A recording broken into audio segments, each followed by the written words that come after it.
নমস্কার বন্ধুরা, আপনারা দেখছেন ভারত রেশন। আপনাদের সঙ্গে রয়েছি আমি অমিত। বন্ধুরা, ভারতের সঙ্গে বাংলাদেশের সম্পর্ক সমুদন নয়। এখন বর্তমানে বাংলাদেশের পররাষ্ট্র উপদেষ্টা তহিদ হোসেন তিনি এই কথাটাই বলছেন। তিনি বলছেন যে ভারত এবং বাংলাদেশের সম্পর্কের মধ্যে বর্তমানে টানাপোড়েন চলছে, মানে ভারত এবং বাংলাদেশের অন্তর্বর্তী সরকারের মধ্যে টানাপোড়েন চলছে সম্পর্কে। এই নিয়ে তারা বিভিন্ন কথা বলেছে। রিসেন্টলি কি কি ঘটেছে কয়েকদিনের সমীকরণ যদি আমরা দেখি, বাংলাদেশের একজন ছাত্রনেতা যার নাম ওসমান হাদি, সেই ওসমান হাদিকে গুলি করে হত্যা করার একজন যেই হোক পরিকল্পনা করা হয়েছিল। তাতে দুজনের ওখানে সিসিটিভি ফুটেজ পেয়েছিল, আর সেই সিসিটিভি ফুটেজের চেহারার সঙ্গে কোনো একটা ভিডিও নিয়ে আমাদের ভারতের সঙ্গে তাদের একটা মিস কমিউনিকেশন হয়। কেমন ধরনের, যে বলে যে এই ব্যক্তি ওসমান হাদিকে গুলি করার পর এরা ভারতে চলে গিয়েছে, এবং কয়েকটা ভিডিও শো করা হয় যারা ভারতের অন্য কোনো ব্যক্তির ভিডিও দেখানো হয়। তাতে কি বলা হয়, পররাষ্ট্র মন্ত্রণালয় রয়েছে, সেখানে চিঠি পাঠানো হয় এবং তলব করা হয়। আমাদের যে দূতাবাস রয়েছে বাংলাদেশে, সেই বাংলাদেশের দূতাবাসে আমাদের নোটিশ পাঠানো হয় এবং তলব করে তাদেরকে জিজ্ঞেস করা হয় যে ভারত যেন এই ব্যাপারে সম্পূর্ণ সজাগ থাকে এবং ওই যে খুনি যারা রয়েছে তাদেরকে যেন বাংলাদেশ থেকে ভারতে প্রবেশ করতে না দেয়। মানে আলটিমেটলি ঘুরে কি হলো, যে ভারতকে তারা দোষারোপ করছে এই ব্যাপারটা নিয়ে, যে ভারত থেকে পাঠানো হয়েছে এবং তারা এসে হত্যার চেষ্টা করে আবার ভারতে রিটার্ন চলে গিয়েছে। এই একটা মানে সম্পূর্ণ সমীকরণ আমরা যেটা বুঝলাম, যে এরা এই প্ল্যানিং এটাই করছে যে ভিতরে যাই হোক না কেন আমরা আলটিমেটলি ঘুরিয়ে ভারতের দিকে আঙুলটা দেখিয়ে দেব। কিন্তু তাতে কি হলো দেখুন, তাতে একটা অন্য ঘটনা ঘটে গেল। রিসেন্টলি এই ভারত সরকার আবার দিল্লিতে যে বাংলাদেশের রাষ্ট্রদূত রয়েছে সেই রাষ্ট্রদূতকে আবার তলব করেছেন। তলব করে বুঝতেই পারছেন ছেড়ে তো দেবে না, কারণ যখন সম্পর্ক ভালো নয় তখন তুমি আমাদের রাষ্ট্রদূতকে তলব করে যখন তুমি বিভিন্ন রকম কথা বলতে পারো, তো অবভিয়াসলি তোমাদের রাষ্ট্রদূতকে তলব করে আমরাও কিছু কথা তোমাদেরকে ক্লিয়ার কাট বুঝিয়ে দিতে পারি। আর এটা হওয়ার পর থেকেই কিন্তু ভারতের সঙ্গে বাংলাদেশের অন্তর্বর্তী সরকারের সম্পর্ক টানাপোড়েন চলছে, সেটা কিন্তু বলে দেয় বাংলাদেশের পররাষ্ট্র উপদেষ্টা তহিদ হোসেন। এটা বিরাট একটা স্টেটমেন্ট কিন্তু বলতে হবে, কারণ এই ধরনের স্টেটমেন্ট একজন পররাষ্ট্র মন্ত্রণালয় থেকেই হোক বা পররাষ্ট্র উপদেষ্টাই হোক বা তার কোনো প্রেস সচিবই হোক, যেই বলুক না কেন, এটা কিন্তু বিরাট ভাইটাল একটা কথা। এই ধরনের কথা সচরাচর বলা উচিত নয়, যেহেতু তুমি একজন প্রতিবেশী দেশ আমাদের আমাদের ভারতের, আর তুমি সকাল থেকে সারা দিনের মধ্যে আমাদের ভারতের ম্যাক্সিমাম প্রোডাক্ট তোমরাই ব্যবহার করো। তো স্বাভাবিক ব্যাপার, রিসেন্টলি যদি কথা বলি, আমাদের ভারত থেকে পেঁয়াজ এবং রসুন বাংলাদেশে যাচ্ছে, তার জন্য হাজারো বার অ্যাপ্লিকেশন পাঠানো হয়েছে বাংলাদেশ থেকে আমাদের ভারতে। আমরা এই নিয়েও প্রতিবেদন করেছিলাম যে বাংলাদেশের কাছে পাঁচটা বিকল্প থাকা সত্ত্বেও তারা কেন ভারতের কাছ থেকে পেঁয়াজ এবং রসুন আমদানি করছে, সেটা একটু বোঝার বিষয় রয়েছে। তাই যখন তোমার অকাল ঠিক ওই ভারতের পায়ের তলায়, তো অবভিয়াসলি পায়ের তলায় থাকতে পারবে। কিছু রাজাকারের কথা শুনে আর কিছু পাকিস্তানের দালালের কথা শুনে আমাদের ভারতের সঙ্গে শত্রুতা করতে এসো না। এখন ফেমাস হচ্ছ ঠিকই আছে। আমরা আজকে একটা প্রতিবেদন দেখছিলাম, যেটা বাংলাদেশে কোনো নিউজ চ্যানেলে দেখানো হচ্ছে, বলছে যে ভারতের সেভেন সিস্টারকে যতক্ষণ না আমরা দখল করতে পারছি ততক্ষণ আমাদের শান্তি হবে না।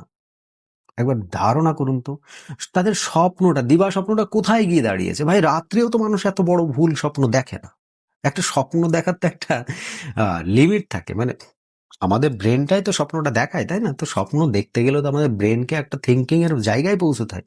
ভাই, কোথায় বাংলাদেশ আর কোথায় আমাদের ভারত, তারা নাকি আমাদের সেভেন সিস্টারকে দখল করে নেবে। রিসেন্টলি ওসমান হাদির কথাই বলি, ওসমান হাদি তার প্রতিবেদনের মধ্যে কি দেখিয়েছিল, ভারতের ম্যাক্সিমাম পশ্চিম দিকের যে রাজ্যগুলো ছিল সেই রাজ্যগুলোকে পাকিস্তানের সঙ্গে যুক্ত করে দিয়েছিল।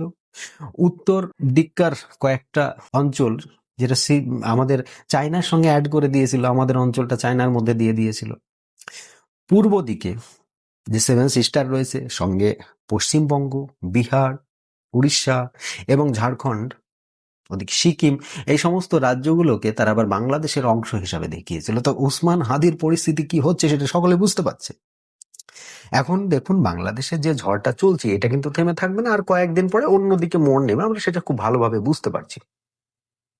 রিসেন্টলি বাংলাদেশের এই যে ছাত্র নেতাদেরই কোনো একটা পেজ থেকে, একটা সংগঠন থেকে তারা লং মার্চ টু আমাদের ঢাকাতে যে হাই কমিশনার আছে সেই হাই কমিশন অফিসে তারা নাকি লং মার্চ করতে যাচ্ছিল, তারা হামলা করতে যাচ্ছিল। তো সেখানে গিয়ে কি হয়েছে, বাংলাদেশের পুলিশ তাদেরকে আটকে দিয়েছে। স্বাভাবিক ব্যাপার, ক্ষমতা নেই। যতই তুমি লং মার্চ করো না কেন, তুমি কোনো হাই কমিশনের ওপর, হাই কমিশন অফিসের ওপর তুমি নজর দিতে পারো না। আমাদের ভারতেও যখন পশ্চিমবঙ্গে এই ঘটনাটা ঘটেছিল তখন কিন্তু আমাদের ভারতের সরকার বা আমাদের ভারতের পুলিশ, পশ্চিমবঙ্গের পুলিশ কিন্তু সেটাকে ঠেকিয়েছিল। তাই তোমরা ভুলে যেও না যে তোমাদের উৎপত্তি কোথায়, তোমাদের কে তৈরি করেছে। দেখুন এই ঝামেলাগুলো এসেছে কোথা থেকে, কয়েকটা প্রতিবেদন আপনারা ফেসবুকে গেলেই দেখতে পাবেন, আমি তার লিঙ্ক দিয়ে দেবো যদি আমার কাছে থেকে থাকে। দেখুন কিছু কিছু ঝামেলা হয়েছে কোথা থেকে। আমাদের যখন 1971 সালে আমরা বাংলাদেশকে স্বাধীন করি, ঠিক সেই সময় যুদ্ধ করেছিলাম বাংলাদেশের মুক্তিযোদ্ধা এবং আমাদের ভারতের সেনাদের সঙ্গে একজোট হয়ে। কারা অপোজিশনে ছিল? তারা ছিল পাকিস্তানি। সেই পাকিস্তানের সঙ্গে আমরা যুদ্ধ করেছিলাম, আর সেই যুদ্ধে জয় হয়েছে বাংলাদেশের এবং ভারতের, কারণ দুজনে একসঙ্গে ছিলাম। তো অবভিয়াসলি যুদ্ধের জয়টা তো আমাদেরও, আমরাও তো সেলিব্রেট করব, পাকিস্তানকে আমরা হারিয়েছি। কিন্তু যখনই ভারত সেলিব্রেট করতে যায় তখনই বাংলাদেশের কিছু রাজাকার এবং পাকিস্তানের তালুবাজাটা কিছু দালালের খুব পেছন ফেটে যায়, বুঝলাম তো। আর সেই জন্য তারা এত বেশি লাফালাফি করছে। বলে না যে ওই কুয়োর ব্যাঙ যখনই সমুদ্রে চলে যায় না, তখন তার অকাতটা চলে আসে। সে যখন কুয়ে থাকে সে ভাবে যে দুনিয়াটা এই এই কুয়ের সমান, এর বেশি আর কিছু না। তো বাংলাদেশের যারা এই চুনাপুটি অফিসার যারা রয়েছে, এরা ভাবছে দুনিয়াটা এইটুকুই, এর বেশি আর কিছু না। যখনই এর বাইরে যাবে না তখনই এরা বুঝতে পারবে যে আমরা কোথায় ছিলাম এতদিন। ভাই, যে বাংলাদেশ আজ পর্যন্ত ভিসার অ্যাপ্লিকেশন করছে আমাদের ভারতে আসার জন্য, কারণ কি? কারণ অন্য দেশে তারা যেতে পারছে না। আজকে এই বাংলাদেশিদেরকে বিভিন্ন দেশ থেকে লাঠি মেরে খেদিয়ে দেওয়া হচ্ছে, মানে কুকুরের মতো তাড়িয়ে দেওয়া হচ্ছে। সিঙ্গাপুর, মালয়েশিয়া, ইন্দোনেশিয়া, বিভিন্ন জায়গা থেকে তাড়িয়ে দেওয়া হচ্ছে। কেন দেওয়া হচ্ছে? ভাই তোদের এই ব্যবহারের জন্য। একটা বাংলায় একটা প্রবাদ আছে জানেন তো, যে অতি চালাকের গলায় দড়ি। এরা নিজেদেরকে অতি চালাক ভাবে, তাই সেই চালাকের গলায় দড়ি স্বাভাবিক হওয়াই উচিত, আর হবেও সেটা। আমাদের পররাষ্ট্র মন্ত্রণালয় বাংলাদেশের হাই কমিশনকে ডেকে পাঠিয়েছে, তলব করেছে এবং তাদেরকে যথেষ্ট কথা শুনিয়েছে। যেটুকু কথা শোনানোর দরকার সেটুকু শুনিয়েছে, এতেই বাংলাদেশের কিন্তু ফেটে চুরমার হয়ে গিয়েছে। তাই সাবধানে যাই করো ভাই তোমরা বাংলাদেশিরা। আমি কিন্তু সমস্ত বাংলাদেশিদের কথা বলছি না, বাংলাদেশি বাংলাদেশি যখনই আমি বলি না, আমি কিন্তু পার্টিকুলার কয়েকটা বাংলাদেশিকে এর মধ্যে থেকে বাইরে রাখি। পার্টিকুলার কয়েকটা বাংলাদেশি কারা?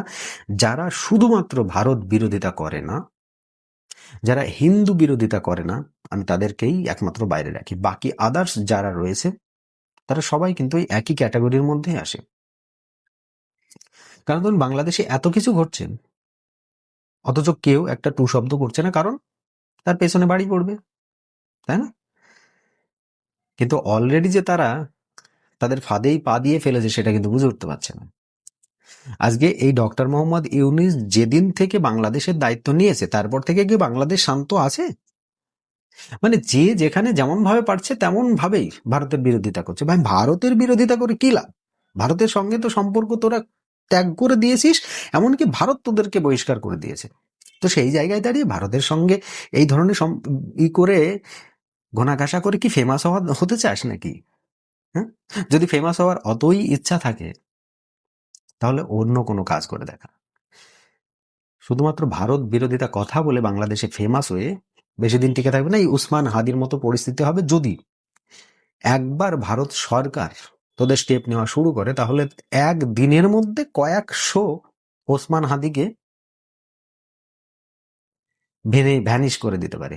ওই কে যেন একটা কমেন্ট করেছিল যে একটা ওসমান হাদিকে মেরে ভারত সরকার কিছু করতে পারবে না, বা একটা ওসমান হাদি শহীদ হলে তার সঙ্গে আরো হাজার ওসমান হাদি তৈরি হবে। ভাই ওই হাজার ওসমান হাদিকে 1 সেকেন্ডের মধ্যে ভারত সরকারের ক্ষমতা আছে যেখানে সেখানে বিলীন করে দিতে পারে। মানে এমন ভাবে ধুয়ে দেবে না, মনে বলবে জানে এই ওসমান হাদি নামে কোনো ব্যক্তিই ছিল না এলাকাতে বা দুনিয়াতে। তাই নিজেদের অকাত নিয়ে থাক ভাই। রাজাকারের দল, পাকিস্তানের তালুয়া চাটা দল, আজকে তোরা দাপাদাপি করছিস, একদিন তোদের সময় হবে, এমন ভাবে ধুয়ে দেবে ওই পদ্মা দিয়েই বয়ে চলে যাবি বঙ্গোপসাগরে। তাই অতিবার বাড়িস না, যেদিন শুরু করব সেদিন কিন্তু পেছন লাল করে ছেড়ে দেবো। এখন বন্ধুদের আপনাদের কাছে একটা এখন বন্ধুরা আপনাদের কাছে একটা কোশ্চেন করে যেতে চাই যে এই যে ভারতের পররাষ্ট্র মন্ত্রণালয়কে তলব করলো করে বিভিন্ন কথা শোনালো, এবার বাংলাদেশের পররাষ্ট্র মন্ত্রণালয়কে ভারত তলব করলো করে কথা শোনালো। আচ্ছা, এই কথা শোনানোর চাইতে আপনাদের কি মতামত? কি ডাইরেক্ট অ্যাকশন শুরু করে দেওয়া ভালো না? কি মনে হয়? কমেন্ট বক্সে কিন্তু লিখতে ভুলবেন না। আর আমার এই গরিবের যদি ভিডিও আপনাদের ভালো লেগে থাকে অবশ্যই একটি মাত্র লাইক করে দেবেন। বেশি কথা না, একটি লাইক করে দেবেন, আর ভিডিওটাকে ওই শেয়ার বাটনে ক্লিক করে ছড়িয়ে দেবেন একটু অন্য কোথাও যদি আপনাদের ভালো লেগে থাকে। চ্যানেলটিকে সাবস্ক্রাইব করতে ইচ্ছে হলে করে দিন। আজকের মতো এই ছোট্ট প্রতিবেদন এখানে সমাপ্ত করব। সকলে ভালো থাকবেন, সুস্থ থাকবেন। ধন্যবাদ।